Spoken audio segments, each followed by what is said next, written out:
L'extraordinaire chronique cinéma de Benjamin. Auditrices et auditeurs, Fabrice Caro, Clément Marie, la chronique cinéma de Benjamin Gomez numéro 424 vous dit bonjour. Bonjour. Enfin, ce sera un bonjour si vous n'allez pas voir le nouveau film de Philippe Lefebvre, Une nuit. Oh là là, avec Roche Dizem, Sarah Forestier, Samuel Le Bihan. On est à peine le 4 janvier et le cinéma français se tire déjà une balle dans le pied. On va encore boiter face aux Américains tout 2012, dommage. J'apporte les béquilles. Apporte carrément un fauteuil roulant.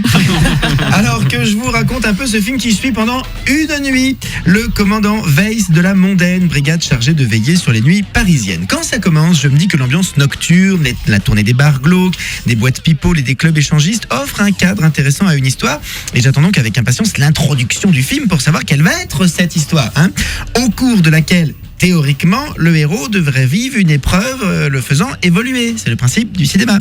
Première minute du film, le policier monte dans la voiture conduite par Laurence, jeune policière. Deuxième minute, il visite un bar, dit bonjour. Mis à part casser une bouteille, l'histoire n'avance pas d'une broque. 10e minute, déjà 4 bars de visiter. Et là, dans la voiture, tu sens la gêne grandissante sur la tête de Roche Dizem, qui se tourne vers le réalisateur. Philippe, on s'était dit qu'on aurait un scénario. Il est où? Donc là, sur le tournage, le Philippe, paniqué, l'entend, ça arrive, reste dans la voiture, on va trouver une idée. Du coup, le réal frappe le caméraman. Plutôt, en attendant, filme les monuments de Paris, ça nous fera des plans de coupe. Alors, c'est pas compliqué. Une scène sur deux n'est qu'un gros plan de coupe, en fait. Et là, tu sais pas comment c'est possible. Il s'est passé 3 quarts d'heure. T'as vu la grande roue de la place de la Concorde, l'Opéra, la Tour Eiffel, le Panthéon, le Moulin Rouge, mais t'attends toujours que le héros vive un truc. On t'a vaguement présenté 3 personnages avec des dialogues pas possibles comme ouais, les voyous, je leur parle, ils m'écoutent, ils me parlent, je les écoute, mais enfin ça m'empêchera pas d'amener mon fils à l'école.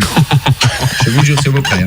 Samuel Le Bihan, patron de boîte, engueule son grand-fils. Tu m'as trahi, mon fils. Regard vers la script.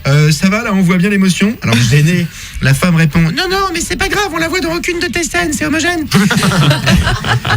Moi je sors de la salle, je me dis qu'à la limite, si la prod revend les rushs à la mairie de Paris, l'office de tourisme pourra peut-être monter une pub pour la ville. Et je termine cette chronique sur Une nuit avec une réplique du commandant Weiss dans le film. Et ce n'est pas une blague. Une nuit, c'est long. Bonne journée et bon film. Retrouvez tous les podcasts sur wifm.fr.